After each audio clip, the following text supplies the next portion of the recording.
Hello, folks. This is Joe from MIGeekScene.com. I am at the Grand Rapids Alternative Small Press Expo, or GRASS for short. I'm standing here with freelance artist and art instructor at Kendall College, Will Jones. Yep. How are you today, sir?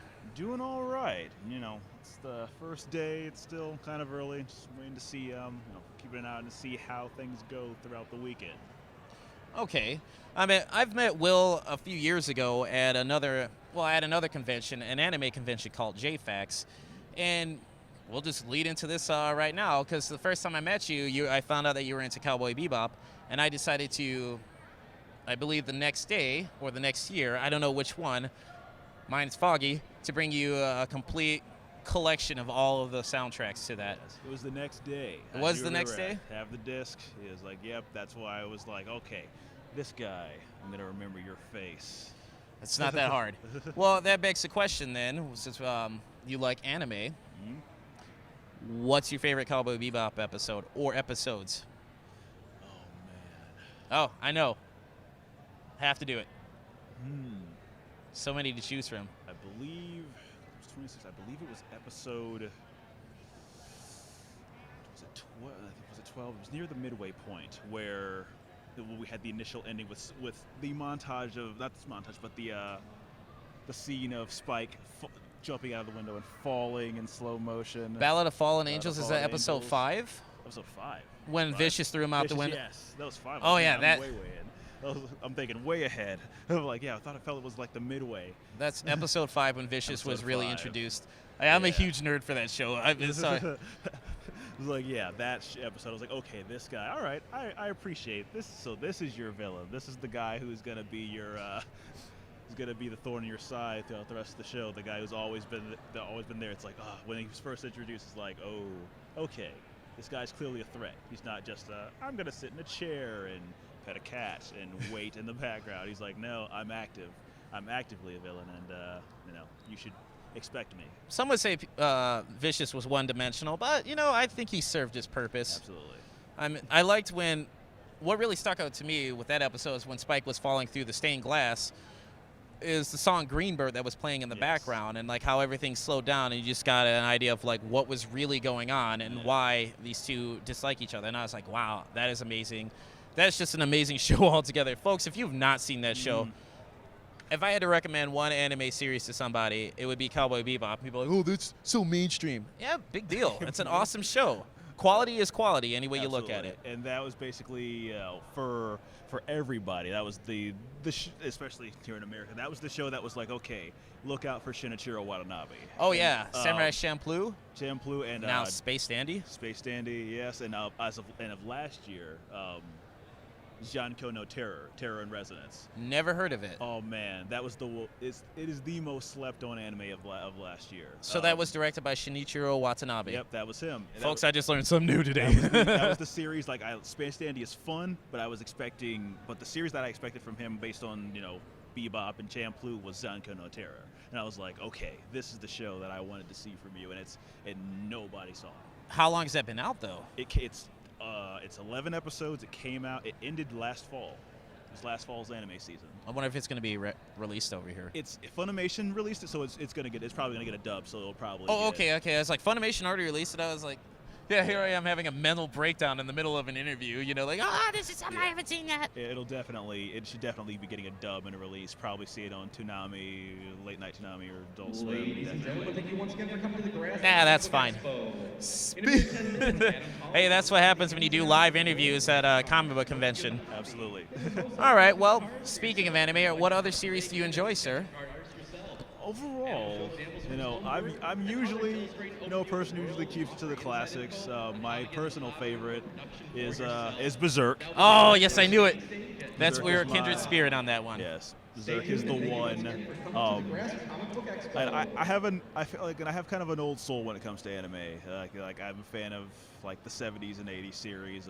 Fist of the North Star was the one that I was far too young to watch that series, and it popped up on like Showtime Beyond, back when that mattered, and like they had an anime block, and Fist of the North Star was a part of that main block, and I'm like, what's this? Okay. I was And, like, this was not on Toonami. I oh, don't no, care it was what not you on say. Toonami. It was Showtime Beyond. You know, like early 2000s Dish Network, man. And I was like, hey, I was trying to find more anime to watch outside of trading DVDs and whatnot with friends. So that was the main bulk of my anime circulation. And Fist of the North Star was the show which they'd run all the time. I'm like, this is fun, crazy martial arts show with people blowing up. For a 13-year-old, that changed everything. And on top of that, having the in any of the series that I watched when I was 13 and 14, taking the manga class I teach with the old teachers, and through them they would show, the class would be set up when I was taking them would be, lesson, have a break, midway point, watch an episode of anime, which was usually something from the 70s and 80s, so like Mazinger Z, and that's when I got introduced to, the Guyver anime, Mazinger Z, Bubblegum Crisis. It was a lot. That was like, okay, there's more out there. Berserk was that was the first class I'd had, and they showed the first episode of Berserk. That was what got me into it. All right. Actually, we're going to step away from this subject for a moment. I'm definitely going to come back to Japanese culture and whatnot, especially manga. Yeah. You were obviously an instructor at Kendall. Yes. What do you do there? What do you teach? I teach how to draw manga, and have been doing so for coming up on 5 years. I took over for Adam Withers, who took over for the previous, used to be 2 teachers, Eric and Yad. When they introduced the class back in 2003 was when I moved here and started taking the class to kind of really build my art knowledge. And at the time, anime and manga really becoming the big thing in the early 2000s, and that's when where it initially started with wanting to keep it on with this drawing thing. Yeah, that's what I teach. I teach the first class, mainly the first class. There's usually 4. I do the introductory class, the building block class, learning your basics, and then as of this summer, I've taken over doing the second class, which is now it's time for the advanced courses, guys. It's time to push your character's poses, composition. All right, that's what I do. Speaking of manga, favorite mangas, obviously Berserk's amongst them. There's no bias there. I do have to ask this before we talk about manga. For the Berserk manga, doesn't that manga series, it angers me to an extent.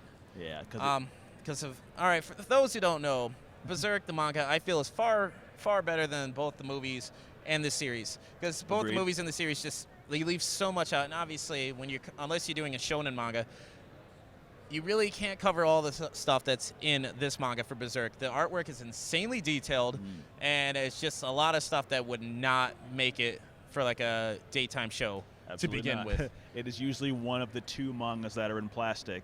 If you manage to if you can find a bookstore with Berserk, it'll usually be wrapped up or just not on the shelf, along with Battle Royale. Those 2 are the ones that are usually keep those away from the children. Yeah, definitely not for kids, but like the artwork is so insanely detailed that this guy, Kentaro Moira? Yeah. Miura? Yeah. So the M-U-I, yeah. Yeah.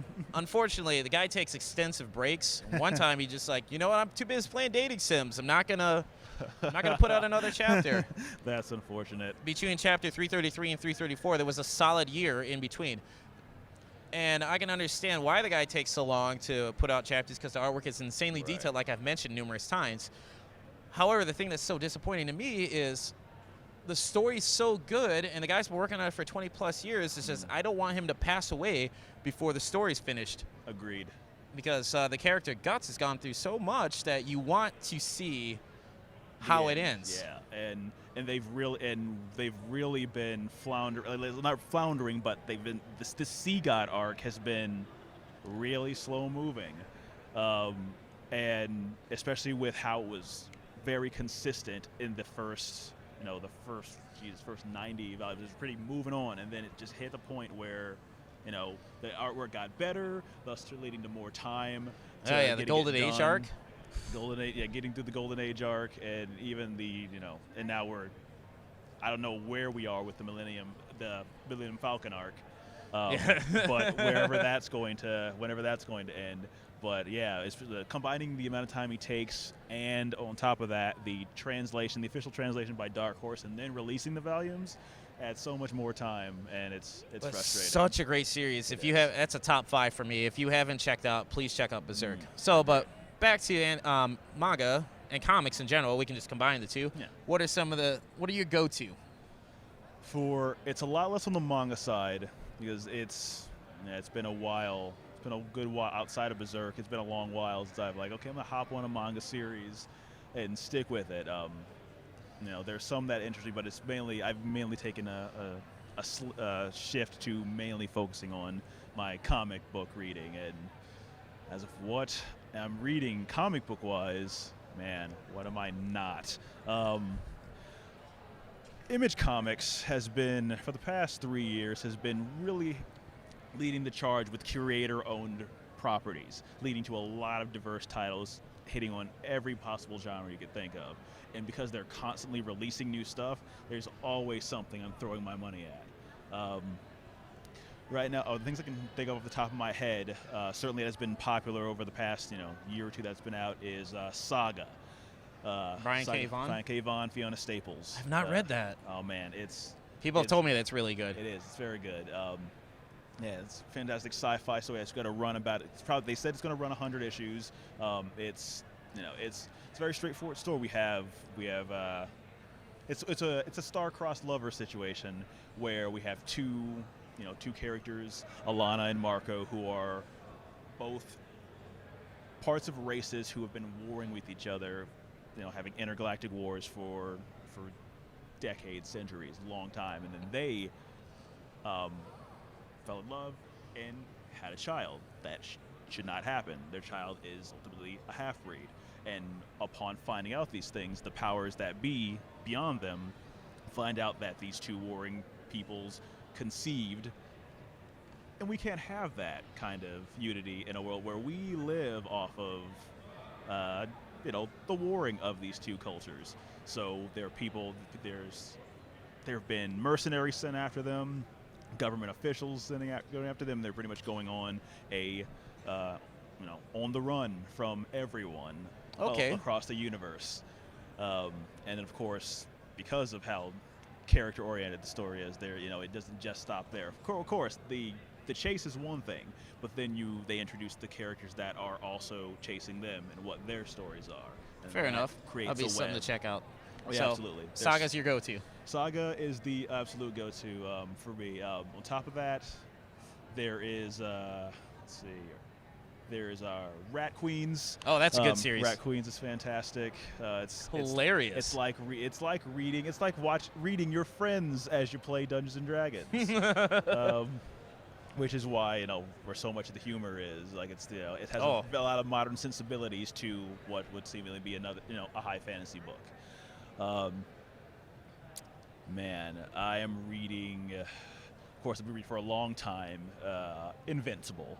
Invincible is Robert Kirkman. Yes, Robert Kirkman, Ryan Otley. It's been slowly, almost about 20, 30 issues from being the longest running writer-artist duo period in comic books. Oh, okay. More than Ultimate Spider-Man with more than Bill Willingham and man, the guy for Fables. Yeah, there's Fables, and as far as I remember, Fables is going to stop at 150 though. Yeah, as far as I know, they got Fables, and then there's also Ultimate Spider-Man, and then the third spot would be Invincible. Okay. Slowly climbing up.